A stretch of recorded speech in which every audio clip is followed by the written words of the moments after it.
Okay, good afternoon. My name's Chris Kuehl, and I'm the CISO and the CTO for Dayton Children's Hospital. And I'm also the cybersecurity SIG chair for the new upcoming cybersecurity SIG that should be launching early next year. I'd like to extend a warm welcome to each one of you that's here today for the 14th annual Taste of IT. And please help me thank our sponsors. Cincinnati State is our diamond sponsor. Cadre and Checkpoint and Okta is gold. Bronze is 8451, ComSpark and CDO. CyberRabbit, Dell, Exagrid, Extreme Networks, Franklin University, Gigamon, Nexagen, Sinclair, and Smart Data. And to our annual partners, ATC, Affidence, CareSource, Cincinnati Bell, Google, Round Tower, University of Dayton, Wright State University, and Uptime. We couldn't do this without your support. So I'd like to introduce Dr. Thomas Autry. He's worked in the industry since 1996 across several industries and currently works at Northrop Grumman Corporation as a senior cybersecurity engineer. He has a doctorate of IT from Capella University, a bachelor's and master's degree in mechanical engineering from the University of Oklahoma, and an MBA from WGU. He has several certifications, including CISSP, GSEC, and PMP. He actively participates in industry working groups, such as the DIB, DC3, the POWG, the TAWG, the NDISAC, and the CMMC DIB working groups. So please join me in welcoming Dr. Thomas Autry from Northrop Grumman as he discusses the CMMC process maturity deep dive and example. Over to you, Tom. Okay, thank you very much. Thanks for the introduction. Yeah, so the DIB is the DIB, which is a defense industry base, industrial base, I guess you could say instead. And the POG and TOG are a couple of their technology and operations working group and the policy or technology and architecture working group and the policy and operations working groups that are quarterly that the DC3, which is a DoD entity that does like APT and threat information sharing hosts. And they have like the DoD CIO and things like that, usually in DC, but this year, just like this, it's all been virtual. So today I'm going to talk a little bit about the CMMC, and we're going to talk about and then go into a deep dive on the processes, which is a little bit more confusing. So back at the beginning of this year, the DoD introduced the Cybersecurity Maturity Model, or the certification, or CMMC. They've decided that it's going to be a slow rollout over the next 5 years. And actually at the 1st of October, they actually put out the interim rule, which is going to be, it's one of the DFARS rules. It's 252-204-7021 that is actually going to start taking effect December 1st of this year, where a subset of contracts are going to have the CMMC requirement in them. But these first contracts, there's going to be 10, and I'll talk more about it later. They're handpicked by each of the agencies. So today what we're going to do, like I said, we're going to go over kind of like a high level of the model, how it may affect you if you do any kind of business with the Department of Defense, because that's only agency that's going to be affected by this for now. But we're going to then go into an example on how process maturity works and how it's different than the current DFARS rule and like NIST 800, SP 800-171. So today there's been a lot of really good presentations about cybersecurity, about the breaches, about things that are happening and ways you need to protect yourself. And that's kind of where the CMMC was built on, especially because like 43% of breach victims are small businesses. And I know here, like in the Dayton area, we have a lot of small businesses. I mean, we got medium and we got large, but we got a lot of small businesses that do, um, work on contracts, or they're subcontractors to the bigger companies, working with like Right Pat and the different agencies themselves. So I'm not going to do too much in that. And another reason that the CMMC came about is because the supply chain is complex. So here's just a high level example. You have an airplane, but within that airplane, you got just a helmet and a cockpit, and just a helmet can go, 5, 6, 7 layers deep. And so the DoD doesn't have visibility in that. And there's a bit of problem with contractors just saying, I have this, I need to flow it down, and they flow down the entire contract. And so, these subcontractors, especially small businesses, because before I worked with Northrop Grumman, I actually worked at a very small business here in Dayton, and that, we had like 10 people. And on my team, I think we had like 5 people supporting this one particular contract. So I had many different hats. And we got the contract from, our prime, which happened to be Northrop Grumman. And we had more information in there than we actually needed to do our job. Well, that becomes more of a risk. And so the government said, we need to have more control on this. So what they did is they pulled together a bunch of stakeholders, and I'll talk more about it here in a minute, to try to find out what are the best practices, and looking at all the different standards that are out there. Whether it's, you have NIST 80171, which is the standard right now for the DFAR cyber rule.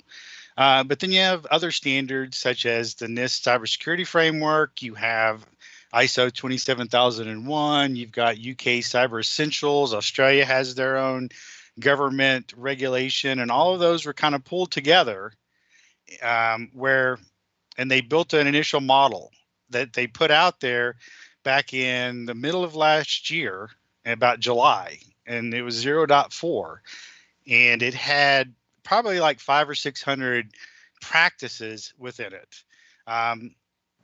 By putting it out for feedback with the entire industry, all the different experts were able to respond back and say, hey, these are duplicates. Hey, this doesn't, you're missing this area.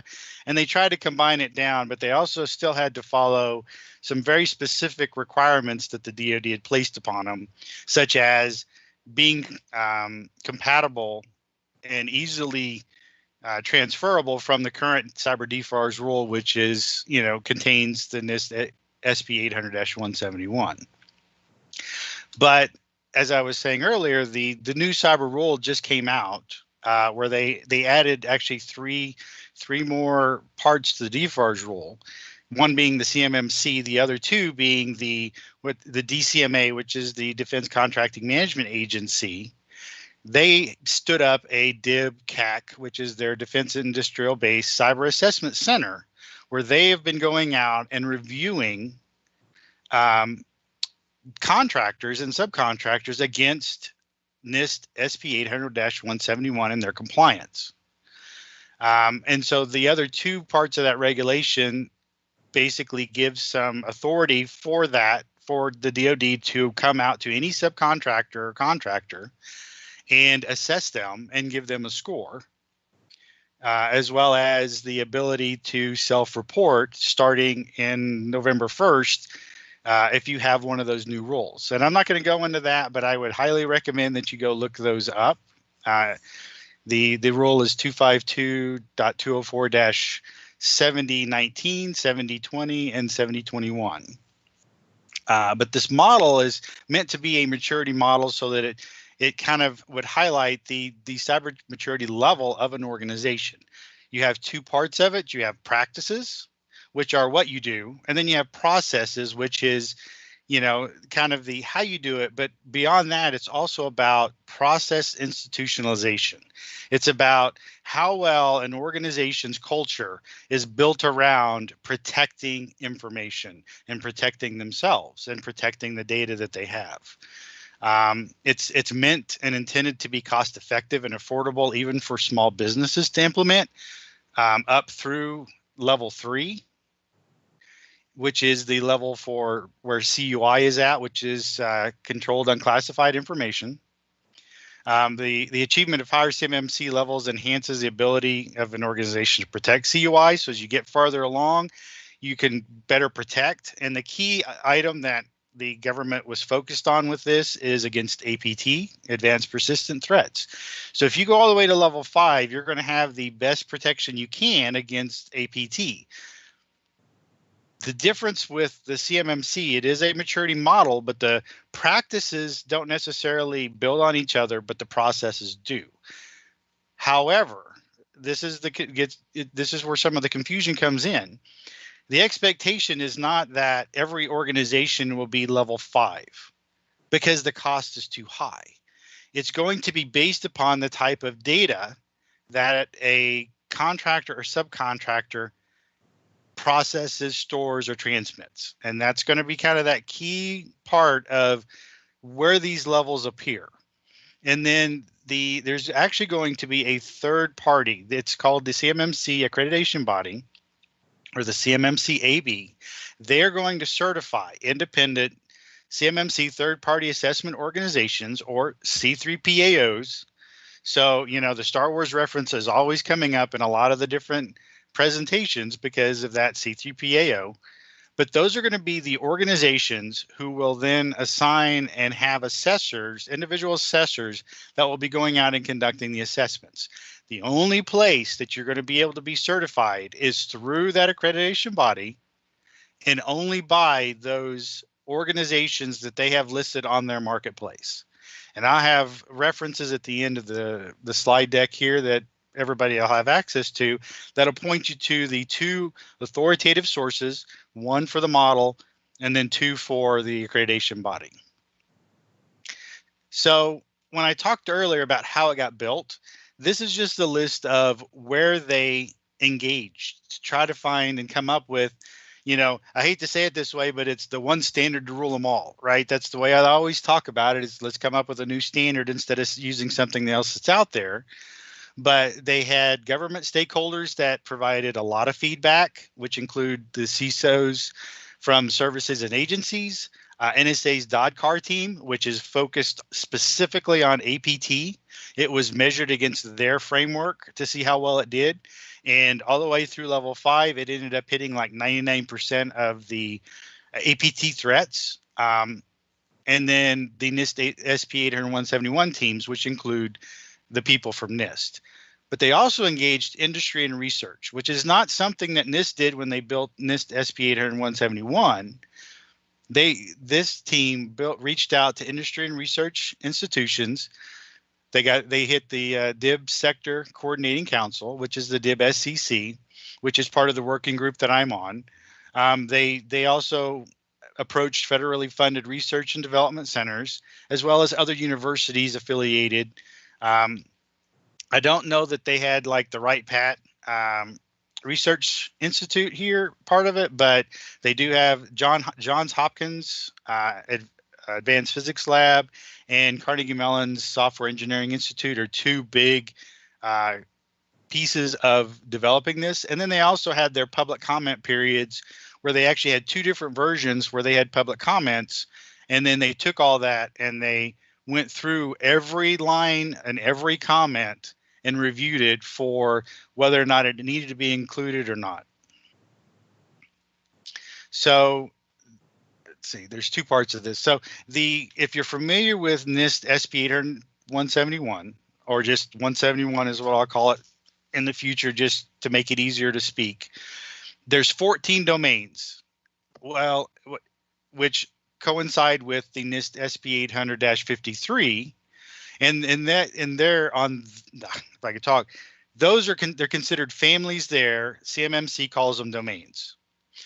Well, there's 3 other domains that were added because 171 only focuses primarily on the confidentiality of the data.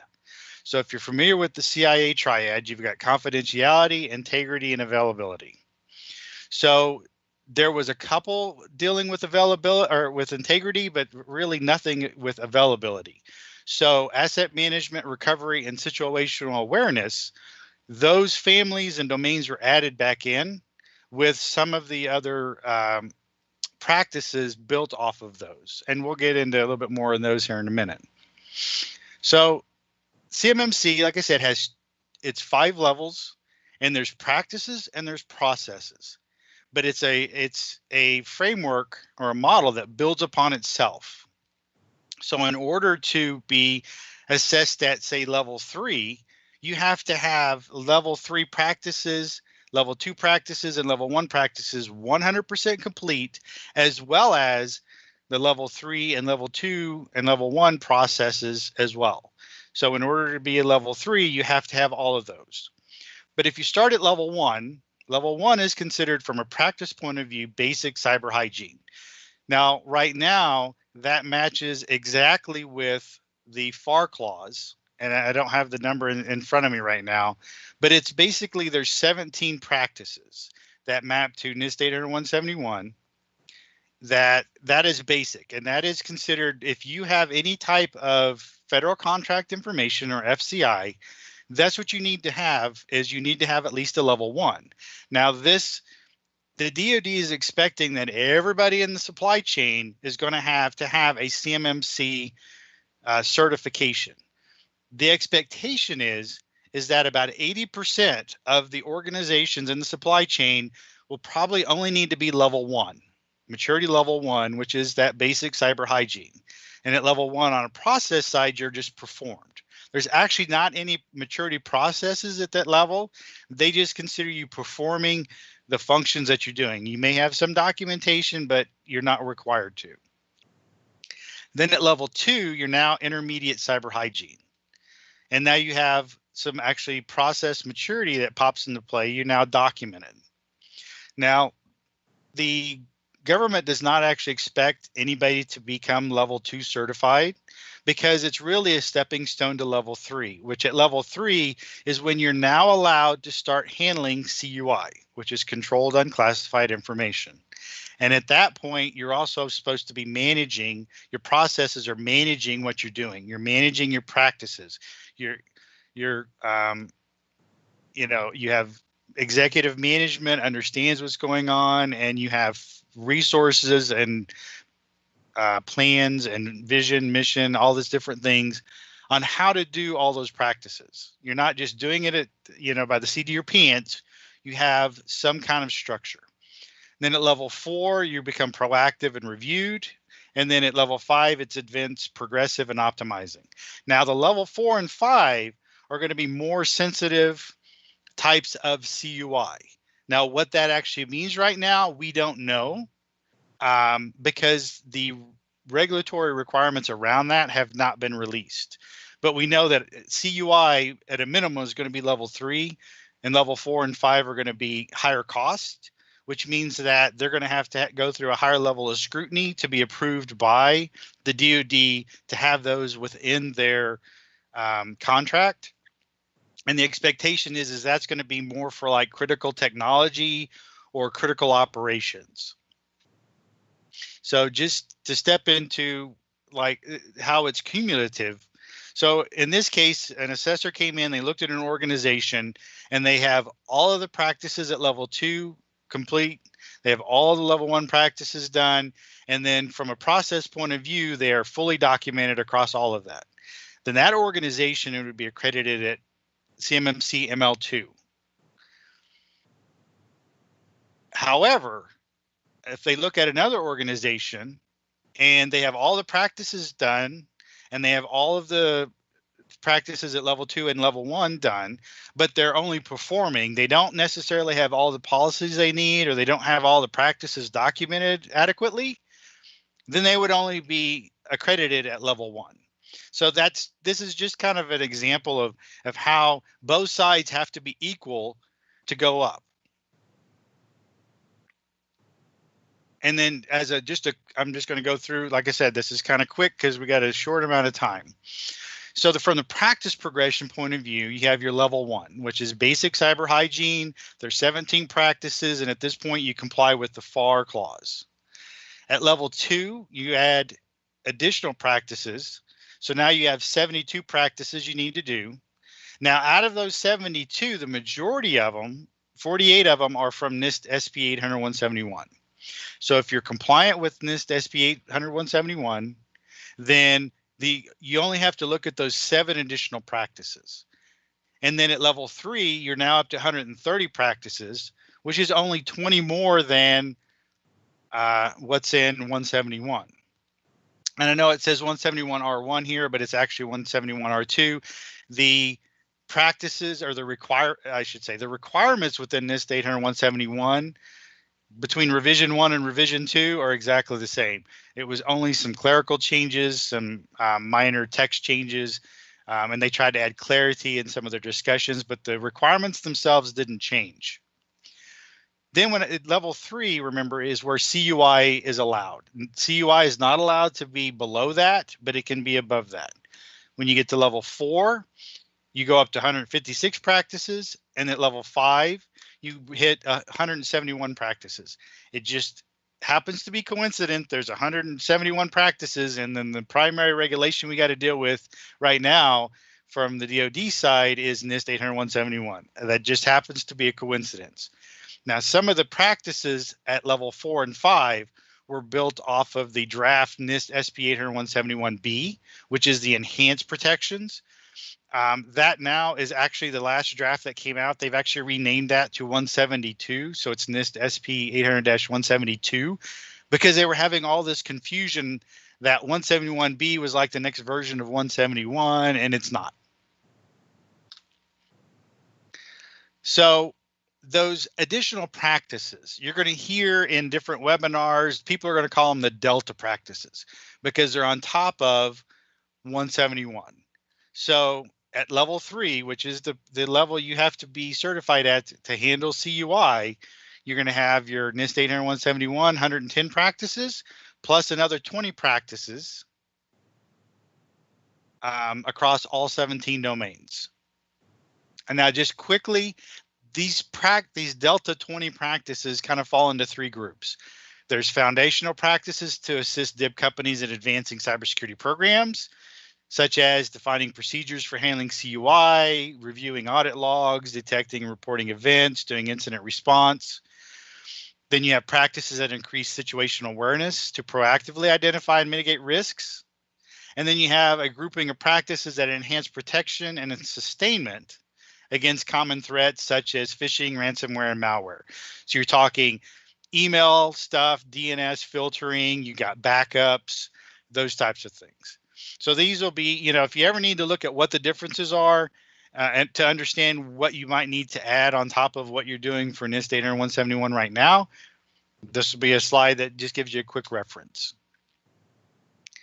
So now let's get into the maturity side, because the practices are pretty much, this is what you have to do. So for example, collect audit information into one or more central repositories. That's pretty straightforward on what you have to do. But when I get to processes, this is where the maturity part really comes into play for the CMMC. So at level 1, you don't have any maturity processes that come into play. You're just performing the practices. You may have some documentation, but it's not required. Then when you reach level 2, you now have 2 documented, you have 2 processes. Somebody changed that unfortunately it should say processes, not practices, so forgive that. So each process is documented, including level 1 practices, or each practice is documented. So you're going to have, and then you're going to have a policy. So the 2 things at level 2 is each practice is documented, and you have a policy that exists that discusses how you are going to do, or that you have to do those practices. And then at level 3, you add another policy, you add another process, you add another process in. So now you have to make sure each practice is documented at level 3 and below. At all level 2 and all level 1 practices are documented. You have a policy or policies that cover all of those activities that's involved in those practices. But then you also have a plan that includes those activities, which is really like funding, project plans, things like that. And that's where that example is going to come into play. It's going to dive into what the expectations are. Level 4, you add another process, which is now activities are reviewed and measured for effectiveness, and then the results are reviewed and shared with management. And then at level 5, you add another one, which is now you have a standardized documented approach across all organizational units. So for small businesses, that's not, you're just going to have one or two groups, but more for the medium and the enterprise organizations, they may have multiple sectors, operating units, divisions, there are multiple different names, but basically you've created an approach so that you can share the documentation or tools or technologies across the organization in such a way that each of those different sectors, divisions can now, they're flexible enough that they can modify them to meet their needs while still having consistency.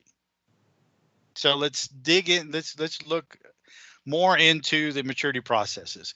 So these are the exact terms that they call out in the CMMC model. So the first two are establish a policy that includes domain name.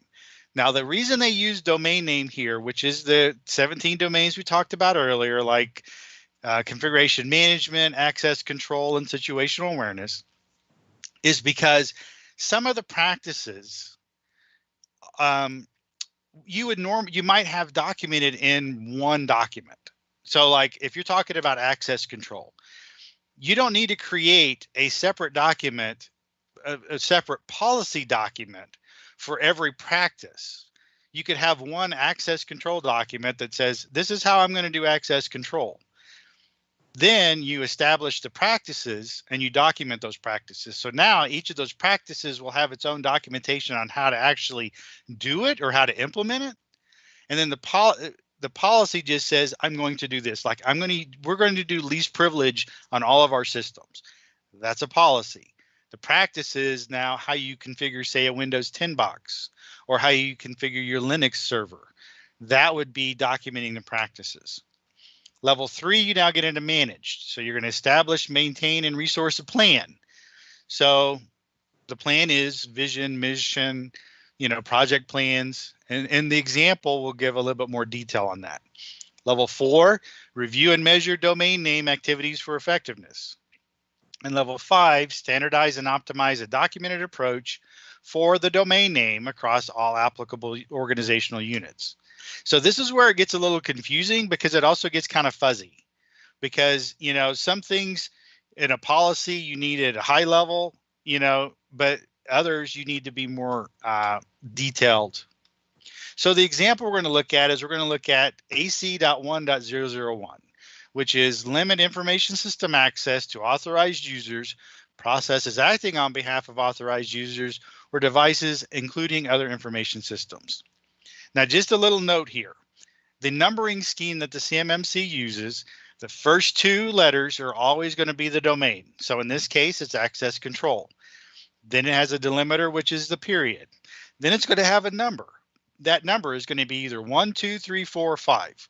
That is the level that this practice exists at. So if it was AC.5, that means it's a level 5 practice. And then the last 3 digits are just literally a unique numbering scheme so that like 0.001 is going to be unique. And that's where they kind of had, they diverged from NIST 800-171 because NIST 800-171 has like 3.12.1, but there's also a 3.14.1. Well, they wanted these numbers to be absolutely unique so that if in the future things it would evolve, it wouldn't necessarily be stuck based upon using a numbering scheme from some other documentation or from some other standard. So let's get into the example. So level 1, we got Bob. Bob is in charge of IT. Okay, so he assigns everyone a username and a password if they're allowed to be on the system. He also ensures that everyone can access only what they have permission to access. So Bob is performing AC.1.001. So he may have some documentation about who has a username and password and where they're allowed. But at this point, he's just performing the work. Now we get to level 2, documented. So now I have 2 processes that come into play. I have to have a policy and then I need to have it documented. So for example, I have an access control policy.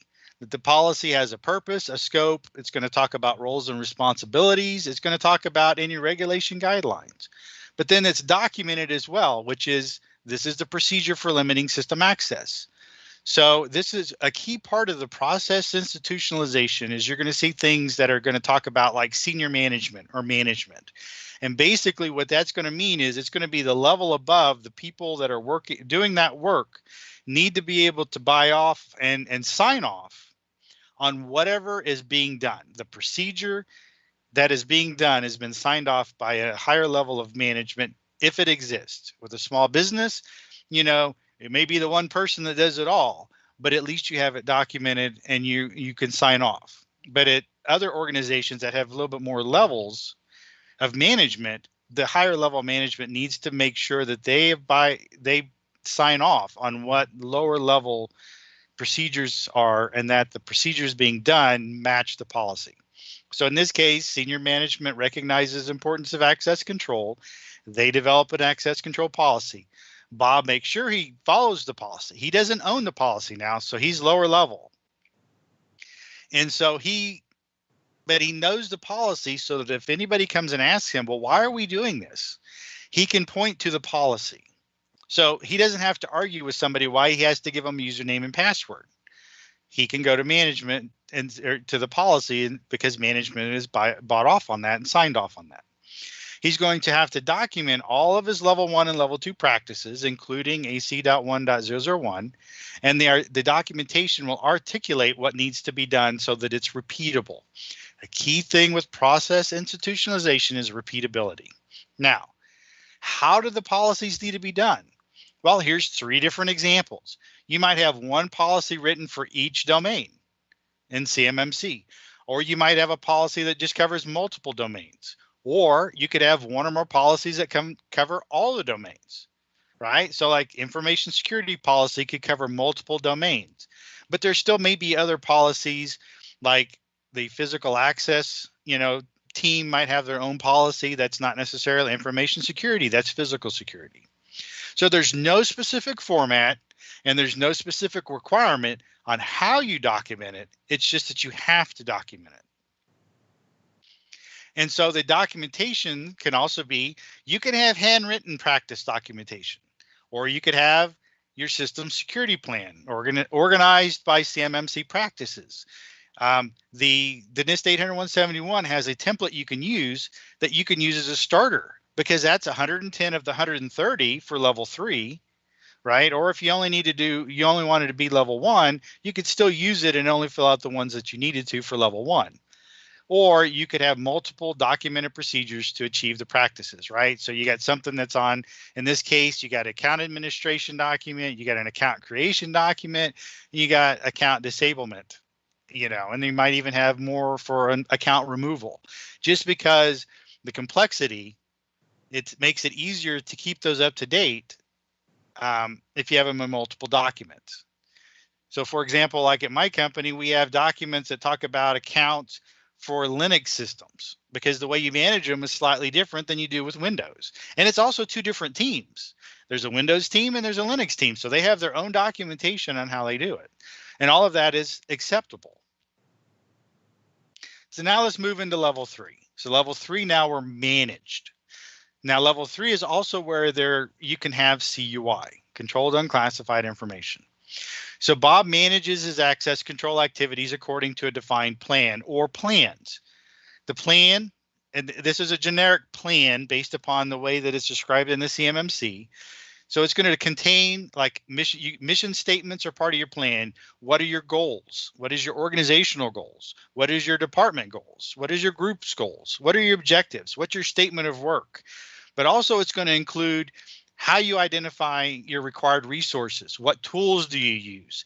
And then identifying training that the individuals in that organization or in that group that does say access control, that's all listed in there to keep people up to date with, so that they understand what they're supposed to do. So Bob, in this case, is going to be a manager. So he makes sure that resources are assigned as defined in the plan, which will cover all practices for access control up to level 3, which includes AC.1.001. So plan examples, you got system security plans. That's a plan. You have project plans, right? That talk about how you do your job, how you're bringing things in, how you're reviewing stuff. You have resourcing evidence, so you got your time card, you've got training documentation. All of that can be used to show that you're meeting a plan. Part of the goal of this is also to help you understand that in many cases, there's a lot of information. You don't have to start from scratch. There's a lot of information that you can be using right now to just pull out that is acceptable to get CMMC certified when that eventually gets rolled out. That hasn't rolled out yet, but when the certification comes, or if the requirement comes in your contract, you already have a lot of the information. So now we're getting to level 4. So level 4 and above is going to be more advanced stuff. So in many cases, small and medium businesses, or at least small businesses, not very many are going to have this requirement, but medium businesses or larger organizations will, depending on the type of CUI that they have. So at this point, now you're reviewing your processes. So Bob establishes a periodic reviews of access control activities, which include AC.1.001. So remember, even though this is level 4 process, I still have to worry about the stuff at level 1 and level 2 and level 3. So in this example, he reviews access lists to make sure he disables accounts when responsibilities change or people leave the company. He's going to define and conduct periodic communications with high-level management to review status and inform them of issues. So for example, he may have a quarterly report that says, here's who has access to this set of systems. And then, he's also going to have another report that is, here's my termination report of people that have left the company or they've changed jobs, and making sure that their accounts are disabled or their accounts are moved over or their access is changed, whatever it may be. And if there seems to be a problem that, he looks at it and says, okay, Joe has left the company in May and his account was supposed to be disabled within 30 days. Well, 6 months later, his account's not disabled. Okay, that's a problem. I need to fix it. I need to find out why it's a problem. But I also need to be communicating with my management, with Bob's management, that there was a problem. And then if a year later, the account still exists, well, then there's a huge breakdown. So that's where you measure effectiveness. Measuring effectiveness means I have to be basically continually improving. I have to have stuff in place that I'm trying to make sure that I fix any problems that occur, that I can see the problems as they occur. And then we get into some actually measures and review examples. So like percentage of access requests that adhere to policy, role and job responsibility, mean and medium timeframes between a change in access privileges, the example I gave about termination, making sure that those. So these are just some high level examples, but they need to be defined measures, reviews and reporting that the organization will define to meet their improvement objectives. So as an organization, you get to define what you're trying to improve upon or what metrics you want to use. So this is where it gets a little bit more subjective, and there's been discussion. But the assessors, when they come out, they're supposed to be assessing very objectively. Do you have any measures that you're reviewing for effectiveness? Yes or no? They're not supposed to be coming out as an assessor for certification and saying, that's not a very good measure. You fail because I don't think that's good enough. That's not what they're supposed to do. Now, if you have a consultant come out to help you review before you go for the certification, they can tell you that. But when an assessor comes out to assess you, to accredit you and give you your certification, they're supposed to be very objective about it. So it's black and white. Do you do it? Yes or no?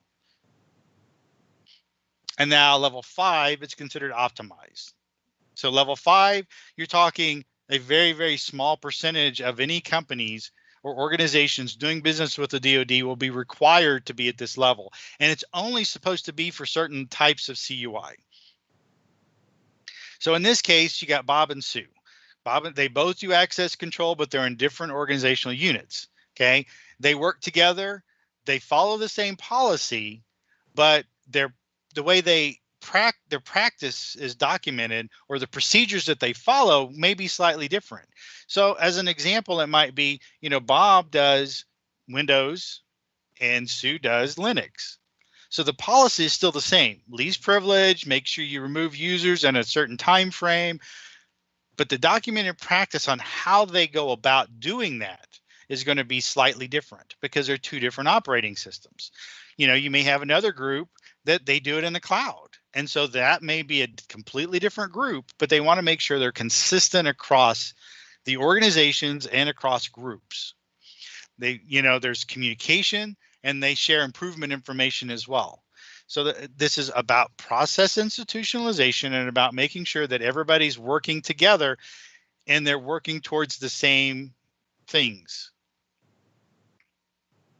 So just some examples. You've got, your documented practices are standardized and shared across organizations. Maybe you have a central location for, command media if you're part of, any of the agencies, or just a documentation repository. You have your IT practices. Maybe it's all in a wiki.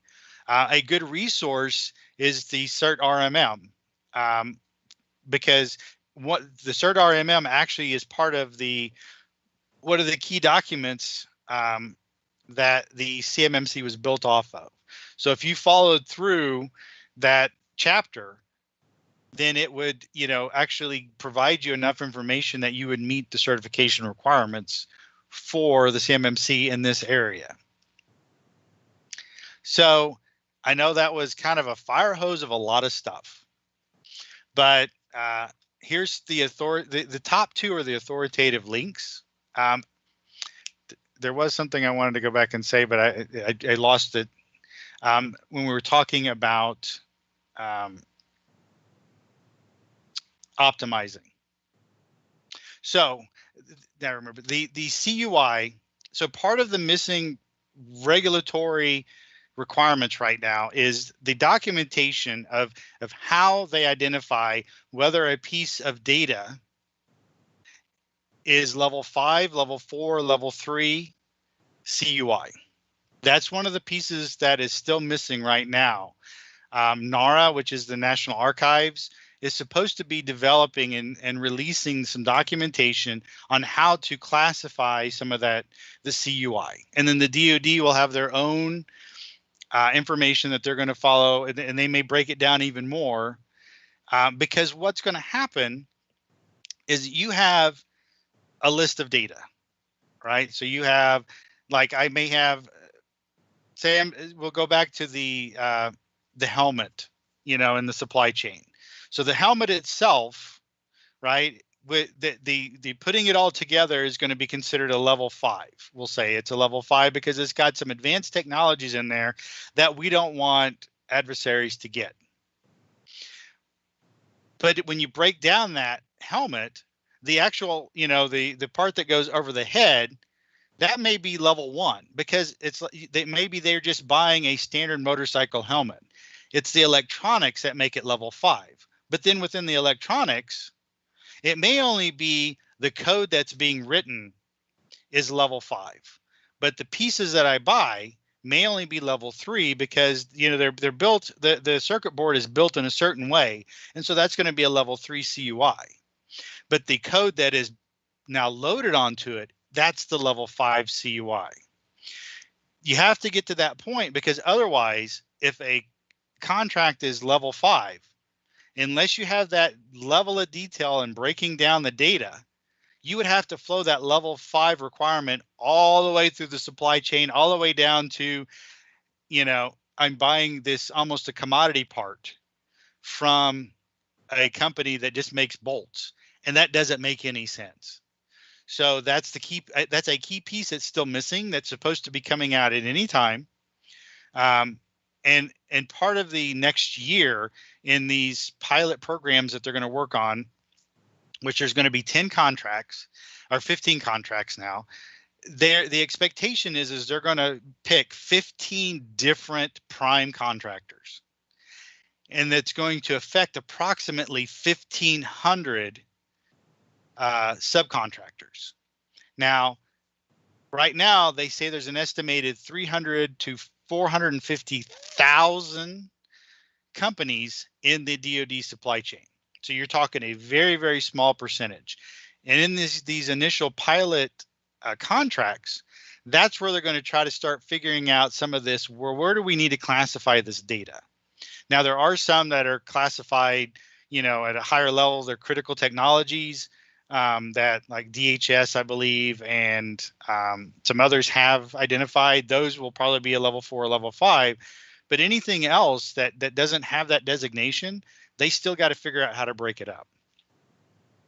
So the authoritative links that you should always go back to, if you hear something on a webinar and somebody says this is the way it is, make sure you go to one of these 2 sites to validate that is absolutely true. The CMMC website is going to have the model. It's got some FAQs. It's also got the model appendices with detailed process and practice descriptions. They are working on a update where they have some additional information in there to make it a little bit cleaner to read, as well as it contains mappings to other certifications. And they're also working on reciprocity. So right now, DIBCAC, I talked about earlier, they are scoring certain companies, and they've only done probably less than 50, maybe 100 at the most over the last year. There's going to be some reciprocity there because the practices, there's an overlap, but the process side doesn't. So they still have to review those when they assess the organizations, but it'll be a quicker assessment. They're looking at how can they do reciprocity with FedRAMP. And as well as working with the cloud providers. I know they're working with Microsoft, and they're working with, I'm not sure if I'm sure they're working with Google probably too, but I know they're working with Microsoft and Amazon to come up with a way that, they can help. Because with the current DFARS 7012 rule, it says FedRAMP moderate equivalent, right? Well, there's no certification for equivalent. Those are still in the works as well. And so that authoritative site will give you those key details when they come out. The accreditation body, that is where you're going to go for the marketplace for people that can come out that have been assessed and accredited by this third-party organization, by the accreditation body, that they vetted. And now all these organizations and any assessor that you get through that marketplace, one of the key items that they have is they all have to have a background check. And right now, all of those assessors also have to have a secret clearance, because they want to make sure that not some Joe Schmo off of the corner can just come in, because they could be a nation state actor. And so they could come in because they're going to be seeing some very sensitive stuff when they come into your environment to review your information. They should never be touching anything, but they want to make sure, the government wants to make sure that they have an assurance that the people that are coming in are vetted. And then you also have the CUI blog, the Federal Register, the National Archives. The DIBSC Cyber Assist website that I have listed here is built from the NDISAC. And I'm actually on that team too. They're building and putting together a bunch of information for small and medium businesses that a lot of them are our subcontractors, to give you some additional information on how you might be able to meet stuff. SCI has a good website. They're part of the ones that help build the model. You have the CMMI, the Capability and Maturity Model Integration, and then you have the CERT Resilience Management Model. They were all part of, they're part of the model that was built. So there's some really good resources there. I know we're running out of close to time. Here's a list of acronyms and then questions. Yep, we had one question. We're 3 minutes over. Oh, so okay. This will be the only question that we take. Does the interim rule flow down to subs? The assessment methodology is very vague. Yes, it will. So all of these will always flow down the interim rule, but it's not like the first parts of the rule that'll start flowing down. They won't actually be awarded probably until the middle of next year. And any primes that get it should give any of their subcontractors plenty of warning before it comes out and affects them. Awesome. Thank you, sir. So that was a great presentation. I definitely learned a lot about CMMC. So it was a great presentation and explanation. Thanks, Dr. Thomas. Yep. Thanks. Sorry, I went over a little bit. It's a little tough sometimes to get it in there, but there's just a lot of information.